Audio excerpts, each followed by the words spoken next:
Good evening. It is time for us to get started tonight. If you'll find a place to light, then we will turn our Bibles to Romans chapter 13, and we will continue our study in the book of Romans. We have gotten into the section beginning in chapter 12, that is the application section of the book, and we've looked at the beginning of chapter 12 about being a living sacrifice, and he talked about at the end of chapter 12, you remember those bookends that are there about turning away from evil and holding on to what is good. And then in chapter 13, he began to tell us how to do that. And one of the ways is, we talked about last week in the first 8 verses or so, is by submitting to government. And we talked about last week about, especially in the days that Paul's writing this, the government was not a good government. That's not a contingency that he put on there. As long as the government's not telling us to do something that goes against God's Word, we're supposed to submit to it. Now, we certainly can, of course, as citizens, do what we can to try to affect the government in a peaceful and godly way. You see, we talked about last week about examples of that and how that Daniel and Shadrach, Meshach, and Abednego tried to do what was right in a peaceful and godly way.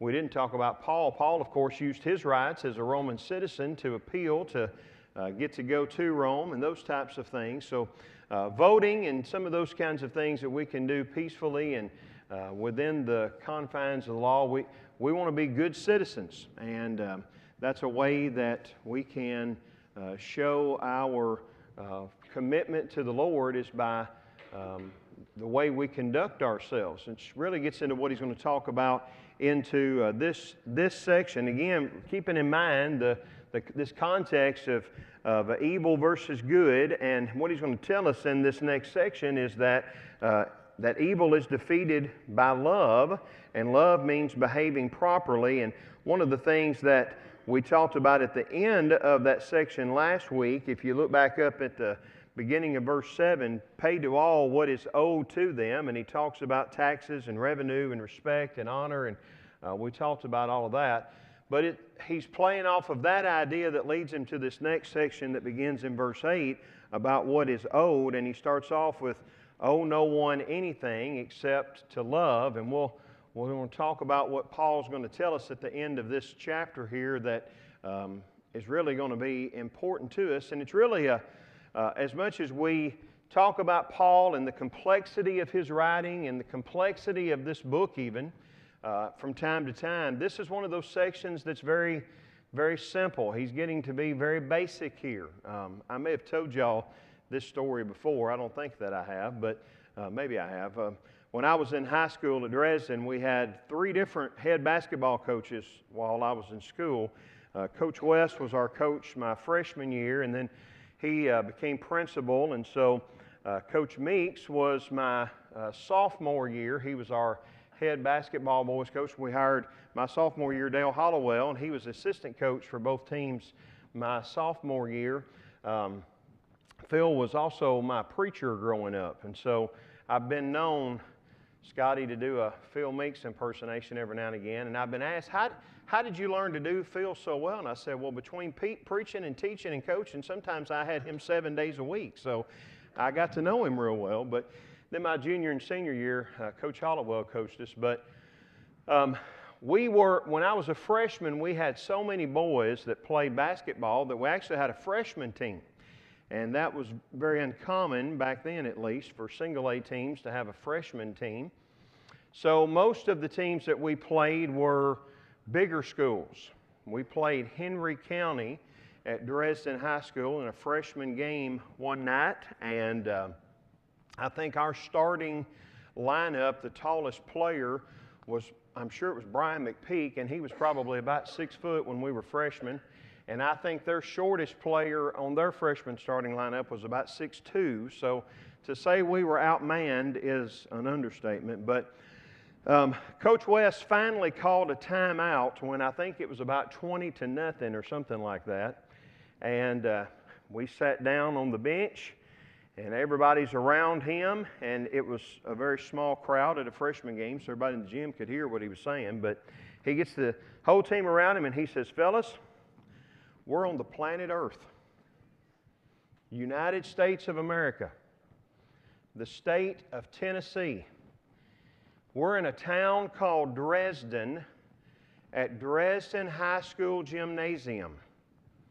We're playing a game called basketball." This would be even funnier if I was doing my Coach West impersonation, but I'm not going to. But we're playing a game called basketball.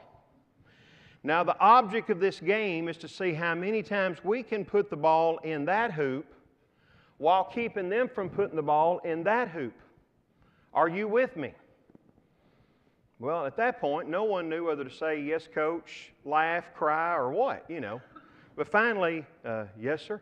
And he said, "Well, get out there and do it." And he stood up and walked off. And that was the whole timeout, So the best coaches are the ones that can simplify the game. I think that's about as simplified as you could make it, of course. But anyway, if you really knew Coach West, you really appreciated that timeout that he had. Well, maybe that's an oversimplification, but that's kind of what Paul is going to do in these verses. Is he's going to really simplify all of this, of what's going on in the church at Rome. And we've talked about from the beginning that there's this problem, and we're going to see it more and more as we move forward from chapters 14 through 16.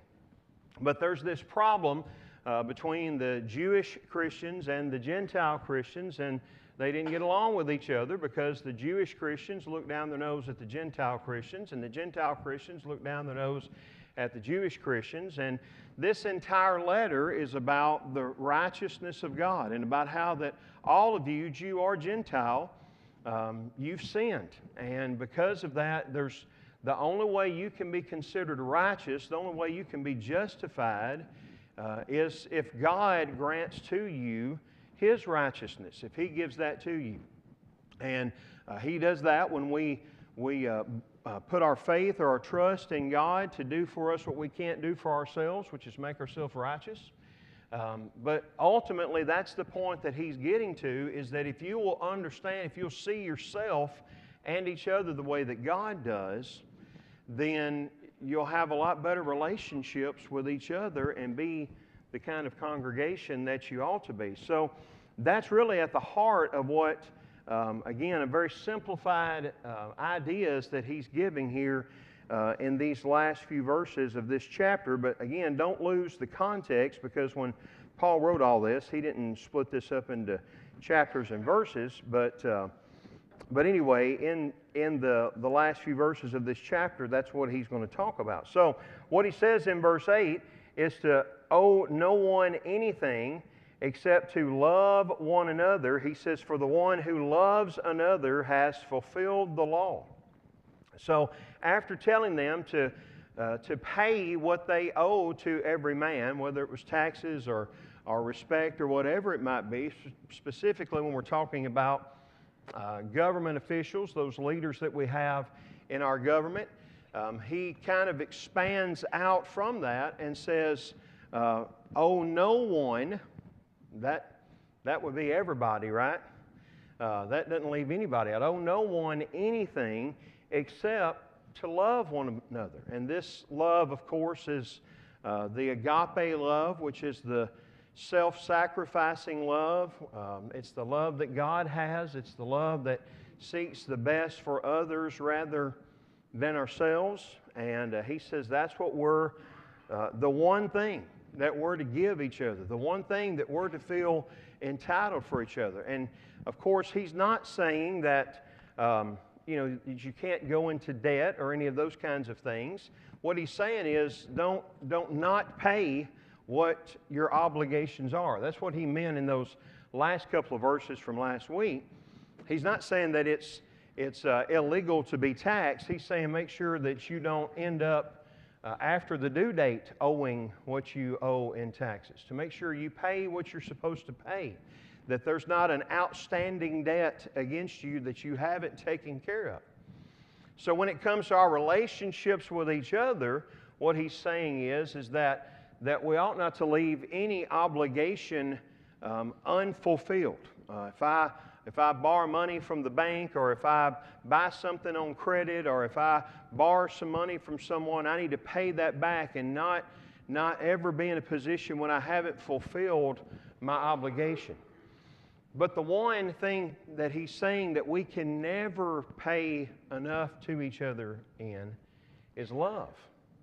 There's never a point where we've paid up, where our balance is clear, where we can say, well, that's it. I've met my limit. You know, when I do premarital counseling or marriage counseling with couples, one of the things that I try to impress upon them is the fact that we often talk about marriage as being a 50-50 relationship.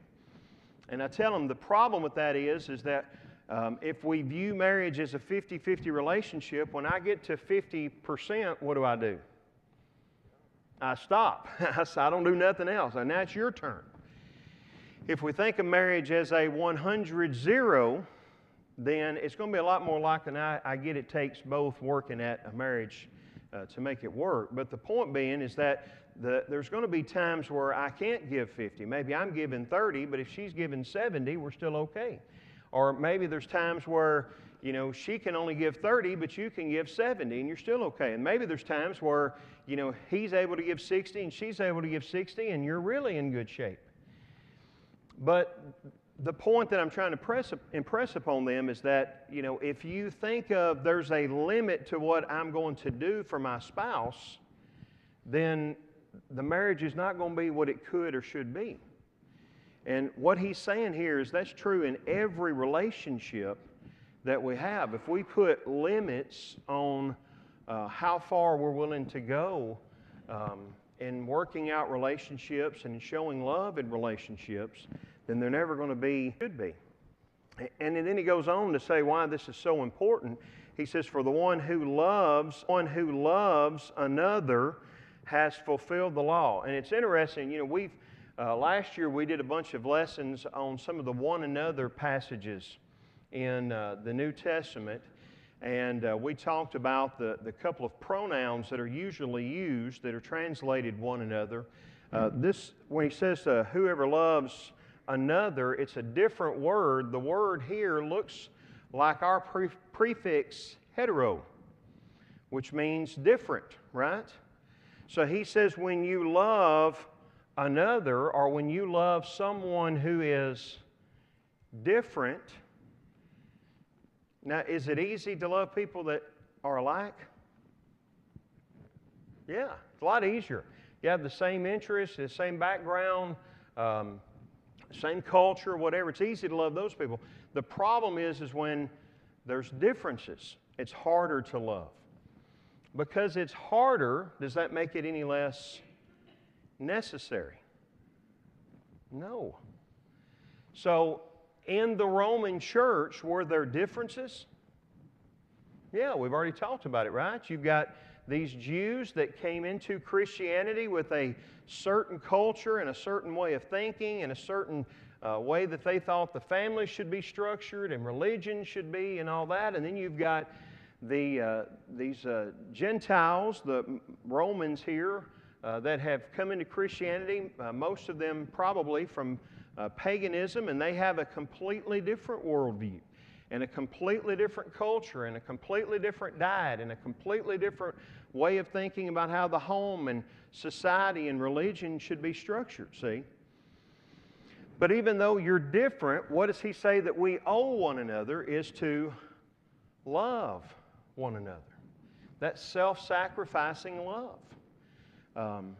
What he's trying to do is really get down to the nitty-gritty of what's going on in this congregation, that you've got these two different people that are different backgrounds and different cultures and eat different foods and all of those things, but he's saying that's not an excuse. It's not something to use to separate each other or to not have the relationships with each other that you ought to.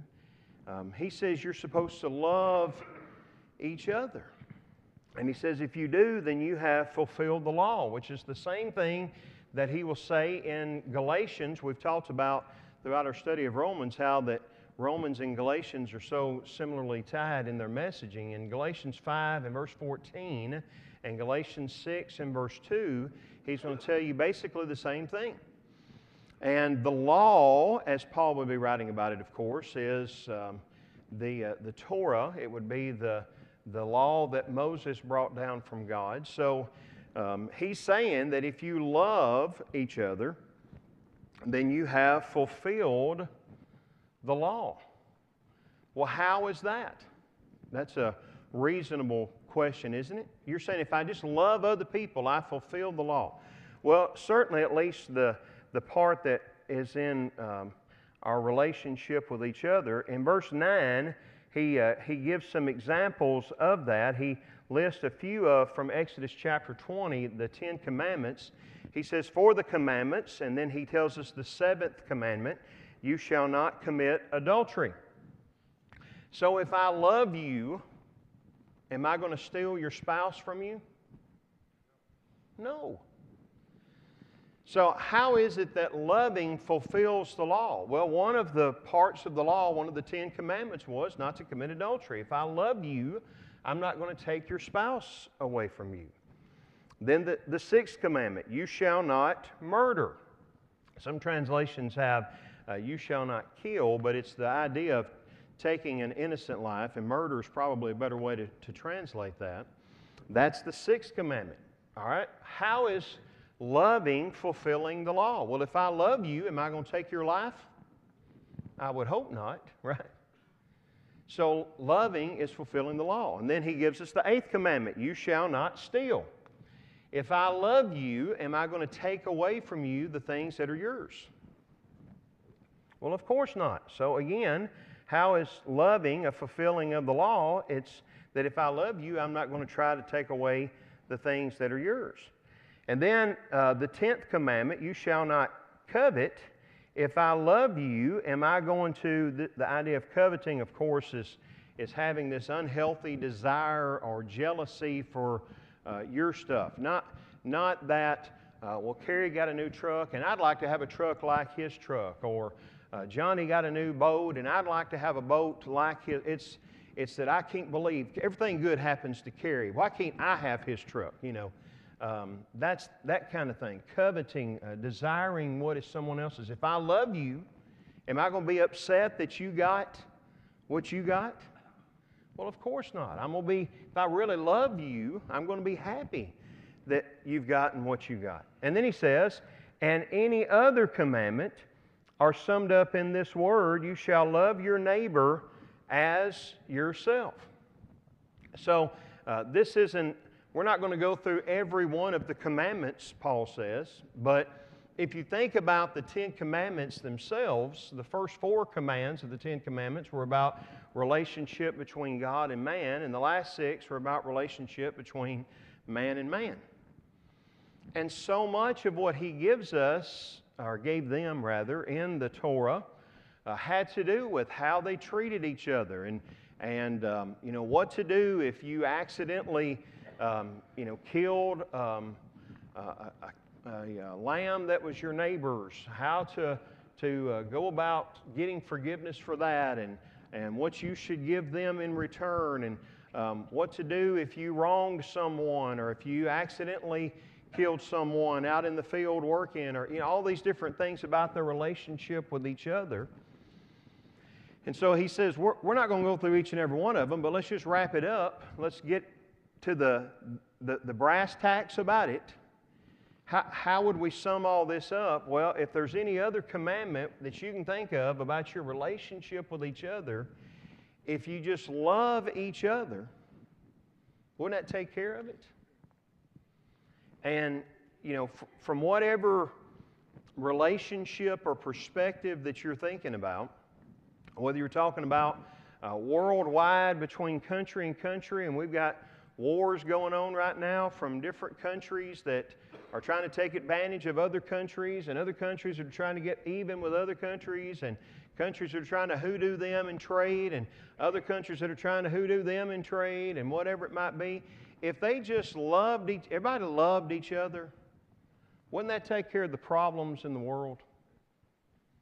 Or within our country, where we are constantly divided by politicians and by media personalities and people that are around us on social media, whatever, and try to divide us up. And there's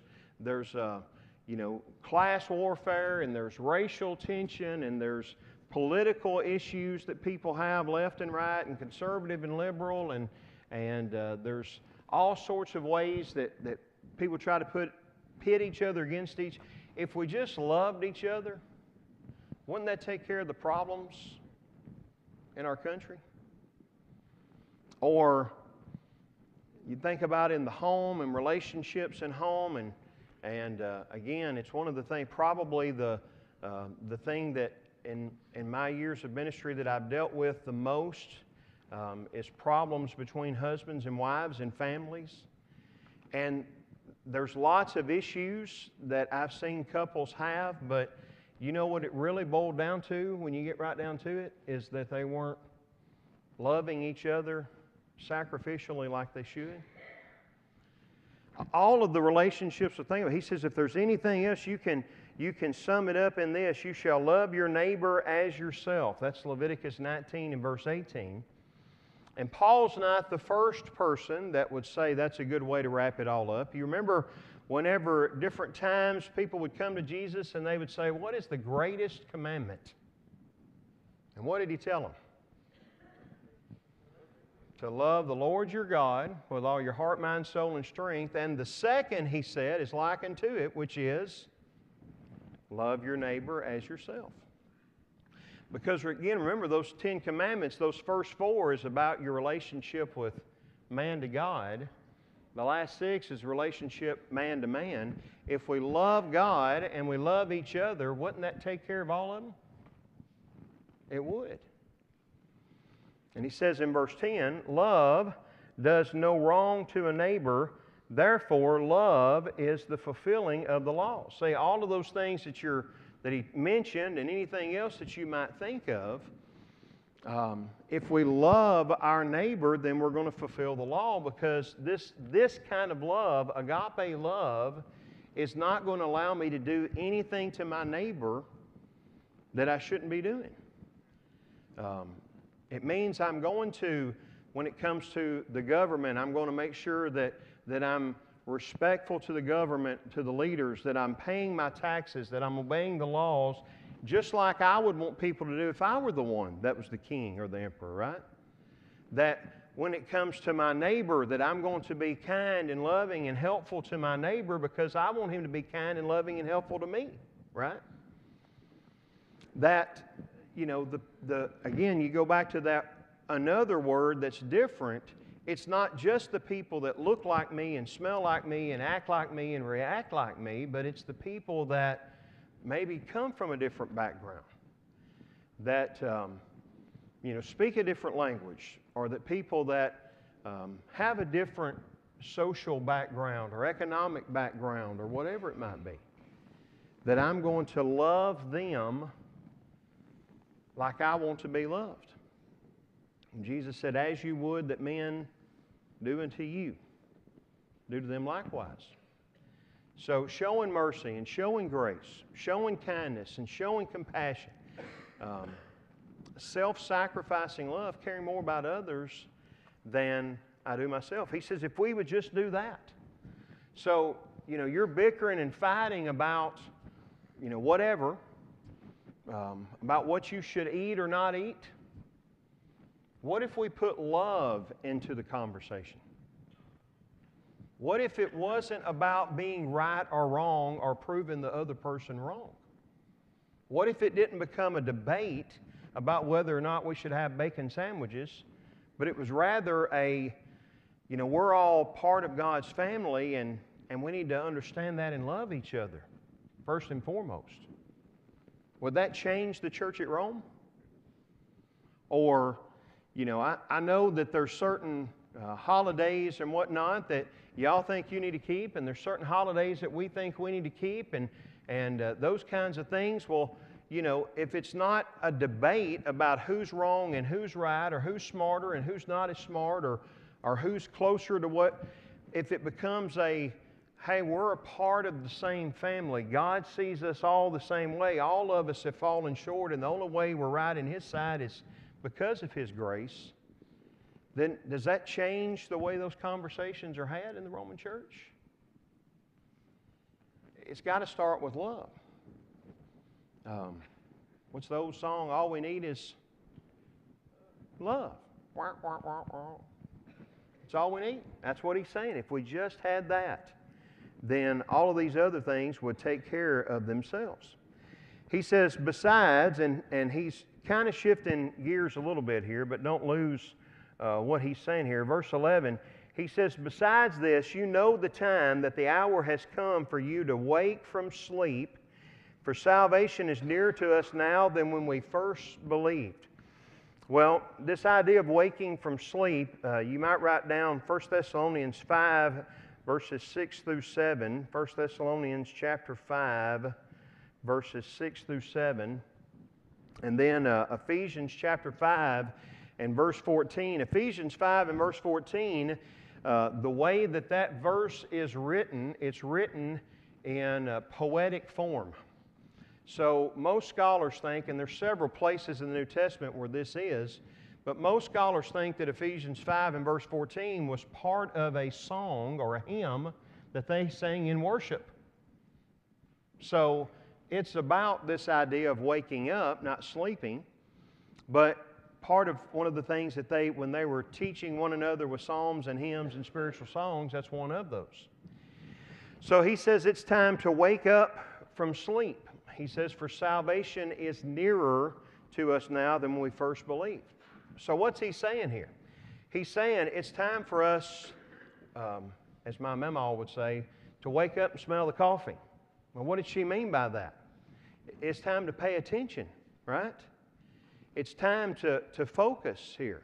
And throughout this, he's going to talk about darkness and night as not understanding, not doing what's right, that type of thing. And the light of the day is when we realize what's really going on. The Sunday morning, I told a few of you, Sunday morning I got up and I went into the kitchen to get my first cup of coffee, and it was still dark outside, but the street lights were on, and I looked out the window of the kitchen and I said, man, we got a heavy frost.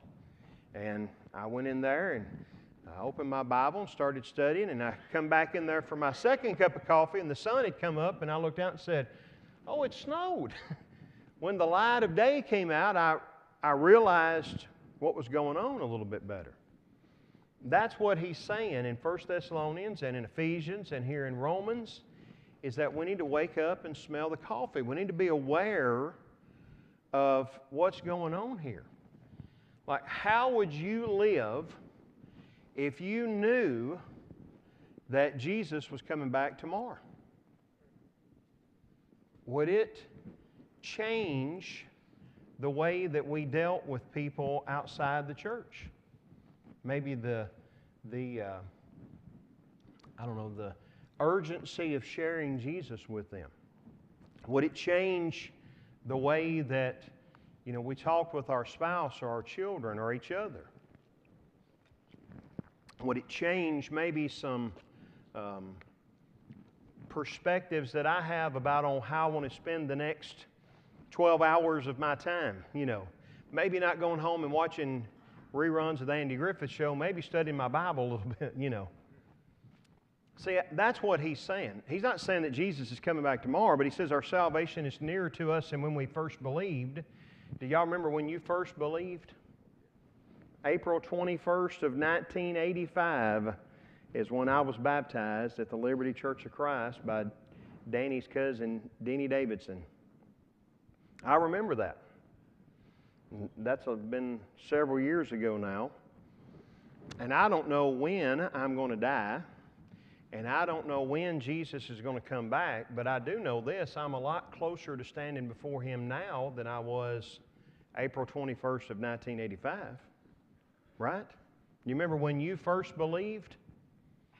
You're closer to standing before Him now than you were then. That's what he's saying here. It's time for you to wake from your sleep. You're spending all your time fussing and fighting about whether or not we need a bacon sandwich. And all around you, there are people that are lost. You're arguing about who is closer to God because you're circumcised or not circumcised. And all the while, the Gentiles that are around you are looking at you saying, y'all can't get along with yourselves. And they don't want any part of you. See, it's time to wake up and realize that salvation is what really matters. And for most of us in this auditorium class, there's some younger ones in here, the last couple of weeks in our Sunday morning classes talking about the resurrection, Alan Carey taught in the middlers class 2 weeks ago, and I taught this past Sunday, and I don't know, we're trying to share good news, but we've been kind of a little depressing, you know. We talk about, Alan said he turned 60, and I said, and I turned 50, and we're feeling old and decrepit, and the older we get, the more we realize what really is important, isn't it? I don't have them yet, but I've been told by those of you that have grandkids that that's what makes grandkids so special, is that this time around you're recognizing how quickly they go, right? I remember Mom and Daddy telling me whenever Garrett was born, you'll turn around twice and they'll be grown. And I said, no, that's not true. And I turned around twice and they're grown.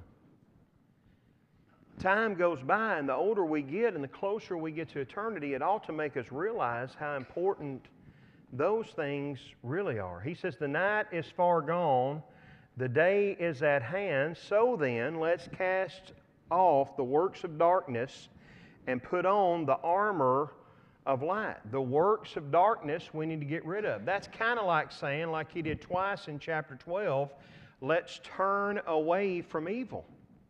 Casting away the works of darkness is kind of like saying, let's turn away from evil. Don't have anything to do with that. And he's going to describe those works of darkness in just a minute. Instead, he says, let's put on the armor of light. That's kind of like saying, let's hold to what is good.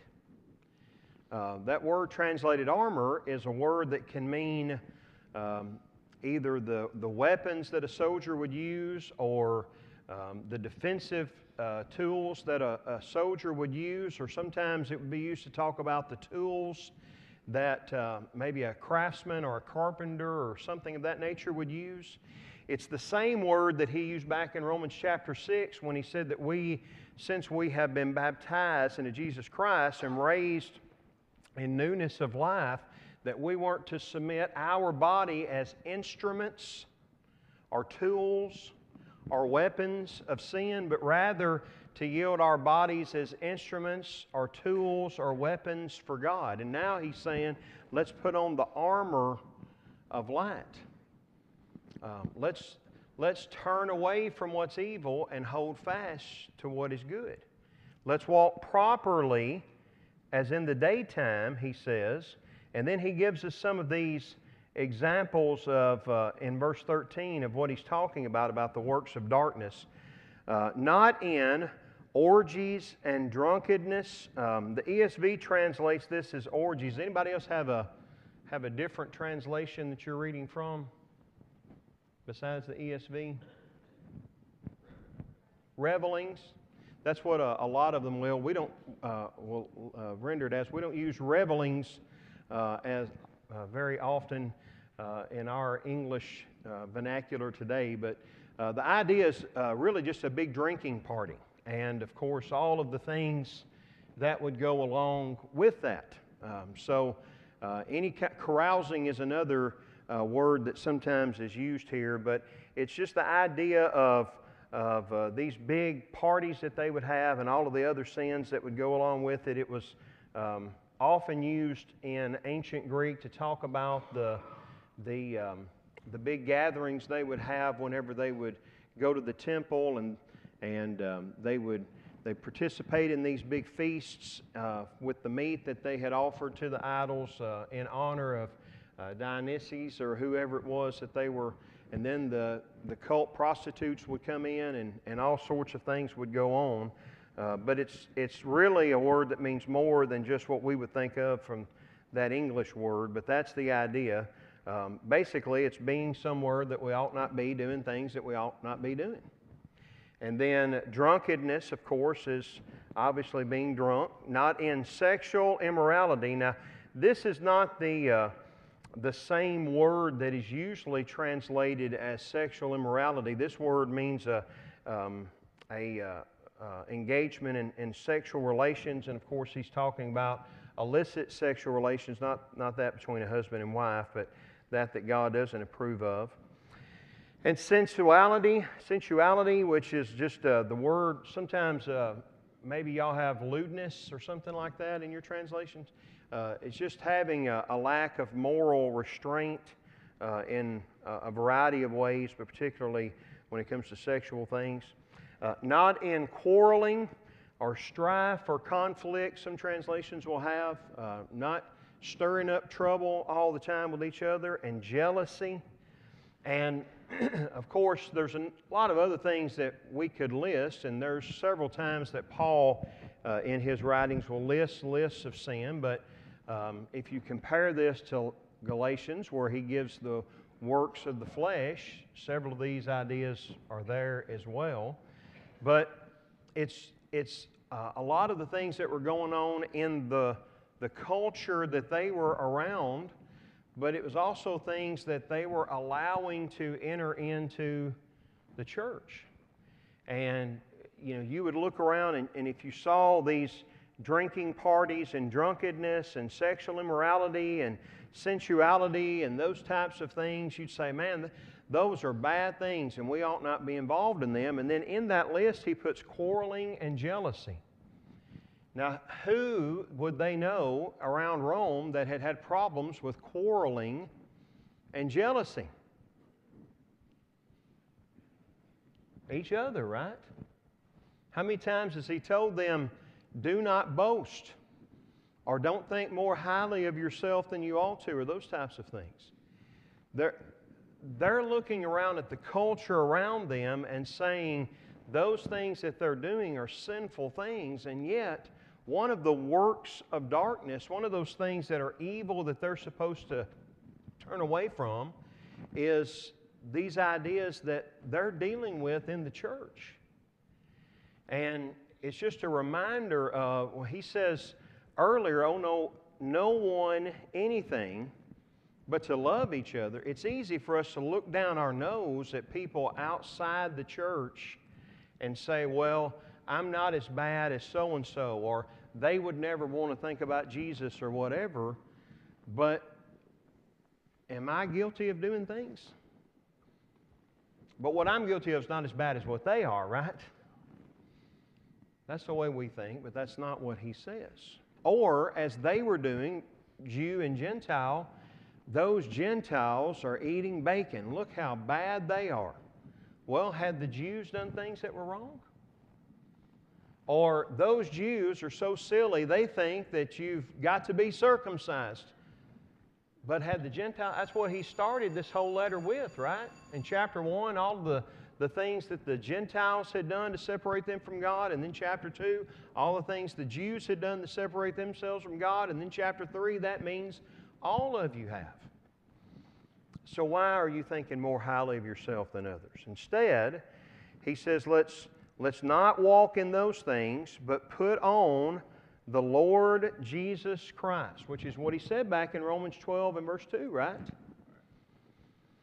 That he's begging them, I beseech you, brethren, by the mercies of God, that you present your bodies a living sacrifice, holy, acceptable unto God, which is your reasonable service. And don't be conformed to this world, but be transformed by the renewing of your mind. Putting on Jesus. That's the language that Paul uses in Ephesians chapter 2 about, like putting on a new coat. Putting off an old coat and putting on a new coat. And make no provision for the flesh to gratify its desire. This word that is translated make no provision means just to think about something beforehand. It's the same word that he used back up in chapter 12 and verse 7 when he says that we ought to, I'm going to scroll quickly, so don't look at the screen for just a minute, but back up in chapter 12 and verse 7, if I can get up there. I'm sorry, 13 and verse 7. No, 12 and verse 7. 12 and verse 7, if I can get there. He talks about, or verse 6, having gifts that differ according to each other, let us use them. That's not it. Maybe it's 17 I'm thinking of. Yeah, verse 17. Repay no one evil for evil, but give thought to do what is honorable in the sight of all. That give thought is the same word as make provision. So he uses it in a positive way in verse 17 of chapter 12. Give thought, think about the good things that you ought to do. And then he says at the end of chapter 13, make sure you don't give thought to doing the bad things. Make no provision. See, whatever we do, we're going to aim at it, right? We're going to make sure that we have the opportunity and that we have the intention and that we have the means to do whatever it is that we're going to do. Whatever we're thinking, as a man thinks in his heart, so is he. But what we're focused on is what we're going to do. If what I'm focused on is that I'm better than those because they're eating bacon sandwiches and I'm not, guess what I'm going to do? I'm going to treat them in a bad way. But if my thought, if the way I'm thinking is that we're all righteous, justified by God's grace, all sinners that don't deserve it, and thank God we're all in the same family, am I going to be willing to give grace to each other? Is that going to change our relationship? So he uses the word both ways. Don't set your mind on evil things, set your mind on good things. As he said twice in chapter 13, in chapter 12, don't stay away from whatever's evil and hold on to what is good. How do we do that? By what we make up our mind we're going to focus on. So what are we going to focus on? Well, that's important. Again, this is all basic common sense. Well, sure. If we want to do good, we need to be thinking good things, don't we? If we don't want to do bad, we don't need to be thinking bad things. If we want to be a congregation that is not split down the middle because of our racial background, then we need to show love to each other. That love needs to be the overriding principle of how we deal with everybody. And we'll fulfill the law that God has given. It's all basic concepts, but it's important. And we make it a lot harder than it should be. If we just love God and love each other, then it would take care of a whole lot of the problems that we have. Now, when we get to chapter 14, he's going to get into some specifics. In Romans chapter 14, if you would, I wish you would read, if you have time, between now and next Wednesday, read chapters 14, 15, and 16, and particularly in chapter 14 and 15, you're going to see this word receive or welcome, depending on your translation, repeated over and over. He said that we need to love each other, and now he's going to get into some practical ways in which we do that and talk about what that should mean specifically in our walk with the Lord and with each other. So we'll start with chapter 14 and verse 1 next week. Those of you that are here with us online, we appreciate you tuning in. Hope that you can be with us in person as soon as possible. And those of you that are here, we've got a few announcements that we want to make you aware of before we're dismissed.